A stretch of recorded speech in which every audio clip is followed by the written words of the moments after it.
4.985 kecamatan ya. Kemudian yang pakai Telkom 2.542 misalnya. 3 kecamatan itu. Kalau yang kecamatan itu gelap gulita tata itu cuma 17. Nah, itu selisihnya.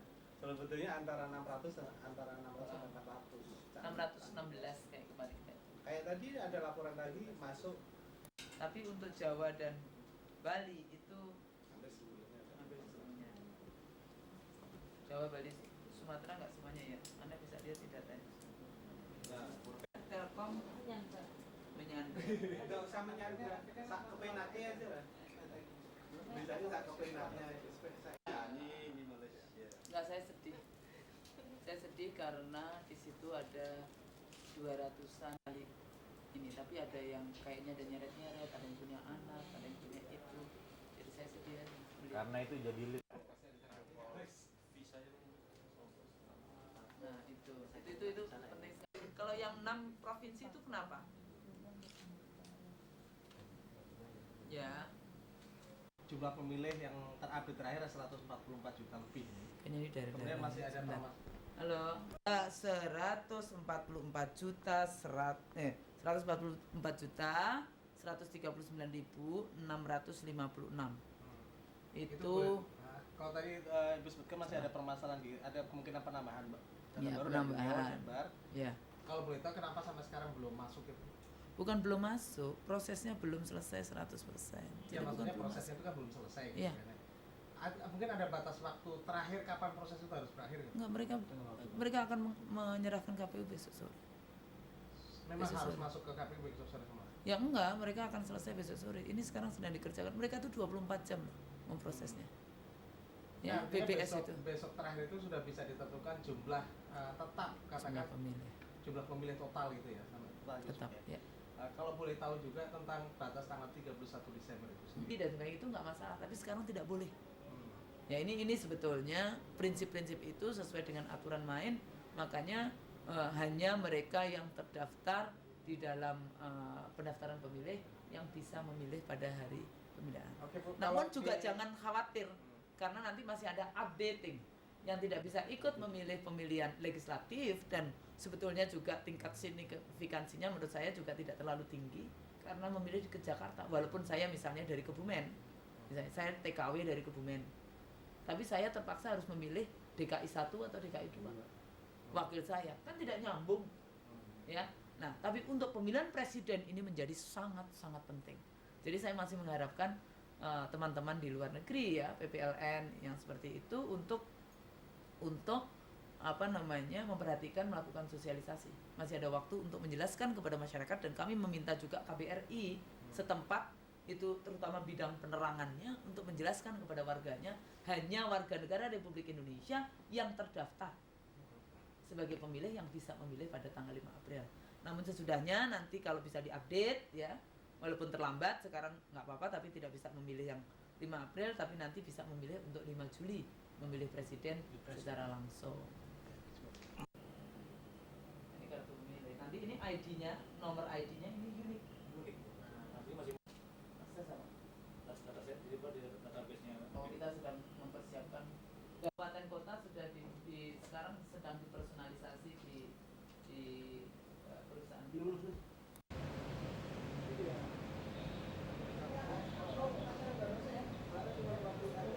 Kumpul di sini.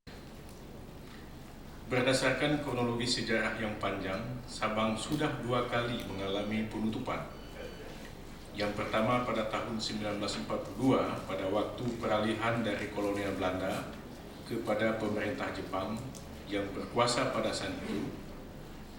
Dan yang kedua pada tahun 1985 pada saat pemerintah Orde Baru memegang roda pemerintahan. Berdasarkan fenomena di atas, tidaklah dapat diragukan lagi bahwa sebenarnya kawasan Sabang memiliki potensi yang besar untuk menunjang perkembangan perekonomian di ujung bagian barat dari wilayah Republik Indonesia, baik berkaitan dengan potensi sumber daya alamnya maupun letak andalan, yaitu sektor perikanan, pariwisata, transportasi dan jasa, serta industri. Mengingat upaya tersebut lokal, akademisi nasional maupun dunia internasional, maka segala merupakan harapan bagi semua pihak yang terkait, baik bersifat langsung maupun tidak langsung, dan menjadi tanggung jawab bersama pabaian Indonesia, meskipun dalam administratifnya tetap dalam framework Negara Kesatuan Republik Indonesia.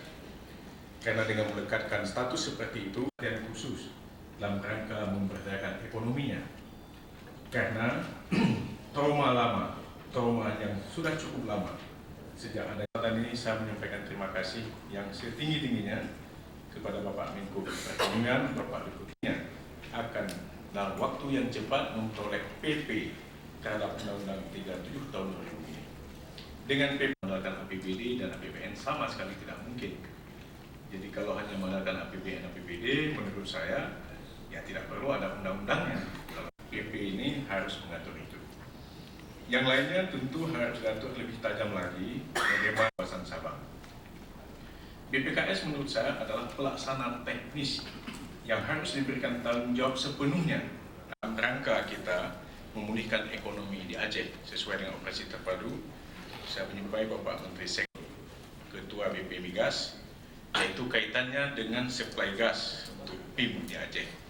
Yang terakhir ini kita mendapat kabar, mohon peran dari Pak Menko Perekonomian supaya bisa berjalan. Orang akan tertawa ketika besok Presiden akan resmikan PIM 2 dan diberikan supply gas, tapi PIM 1 malah mengatakan begitu. Tapi ada yang mengatakan begitu. Dan saudara-saudara kita sangat gampang mengatakan, lihat itu. Mohon maaf lebih dan kurang. Sekali lagi kami menyampaikan terima kasih. Tiba-tiba saya bertemu dengan kenyataan ini, gangguan keamanan pada Blok A. Sesudah itu ada kemungkinan eksplorasi di 2 tempat, kalau tidak salah itu terhenti juga. Sehingga akhirnya supply pasok dari gas alam itu nampaknya makin sempit, dan sebetulnya sudah kita antisipasi 2004 itu kan kejadian. Tapi insya Allah 2005 seluruh Indonesia tidak akan menghadapi kesulitan dalam pasok gas ini. Instruksi dari Presiden, kalau di luar Jawa maka utama ialah. Tapi Tanjung Priok kami lihat itu memang tahun 2010 sudah tidak akan bisa dimuati lagi oleh selesai pada tahun 2010. Di belakang kita sudah bangun sekitar 2000 hektar, akan kita bangun 2000 hektar kawasan industri. Undang-undang itu adalah segala. Saya tidak mungkin dari bulan Agustus yang lalu dengan pemerintah yang dipilih pada tahun 99 yang kata Presiden Megawati sering lebih kelihatan seperti pemerintahan parlementer daripada pemerintahan presidensial. Saya tidak bisa membayangkan waktu itu bahwa saya harus pulang pergi ke DPR, ke komisi, ke fraksi. Alhamdulillah sampai sekarang seperti sudah lihat dari ekonomi makro, orang banyak mengeluh mengenai legislatif. Yang ini langsung dipegang sendiri oleh Presiden dan saya hanya pelaksana harian di situ. Kemudian ada Pokja Nasional bagi peningkatan investasi diketuai lihat, karena tidak ada bertanggung jawab di dalam penggunaan APBN. Sekarang saja ya, sudah pakai APBN pun masih kita keluhkan bahwa kadang-kadang seperti yang dilaporkan BPK dan BPKP itu kan. Jadi saudara-saudara sekalian, di dalam Sabang ini harus kita buat suatu konsep free trade zone, pelabuhan dan pusat pengelolaan hasil laut ini. Dan di sini kemudian bagaimana caranya membawa ini ke tadi kelompok IMTGT itu. Jadi mari kita melakukan suatu kegiatan. Bagaimana caranya menerjemahkan dari undang-undang tadi. Dan uangnya berapa?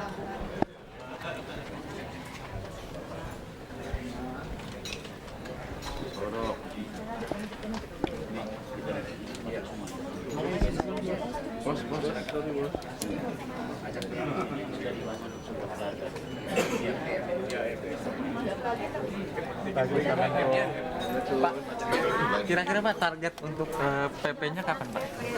Enggak begini, jadi dari Lokakarya ini yang kita kehendaki itu sudah ada, satu adalah roadmap ya, peta perjalanan yang kita akan lalui. Sesudah itu jangka waktunya, karena kalau ngulur terus tidak selesai-selesai. Jadi yang kami kerjakan serupa di white paper yang sekarang sudah dipakai di mana-mana. Di tim nasional untuk peningkatan ekspor pun sudah kan seperti itu cara kerjanya. Ini sekarang kita terapkan juga di Barelang. Sekarang sebentar lagi kalau RUU sudah dibawa ke parlemen, semoga nanti masa sidang selesai pada masa sidang sekarang ini. Sesudah itu kami sudah mempunyai roadmap-nya dengan time frame-nya.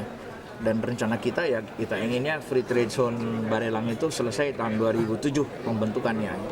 Tapi untuk pulau-pulau yang di sekitarnya seperti Rempang Galang itu bisa segera, tapi tata ruang bagi Batam ini yang harus kita atur kembali karena sudah kacau sekali ya. Banyak sekali yang harus disesuaikan kembali. Untuk Sabangnya sendiri gimana? Sama di Sabang juga begitu, karena buat saya pertemuan terakhir di Perlis yang saya ikuti, Indonesia, Malaysia, Thailand ini sudah menunjukkan ada keinginan yang kuat sekali di situ untuk menghadapi keterbelakangan dari semua daerah yang ada di situ.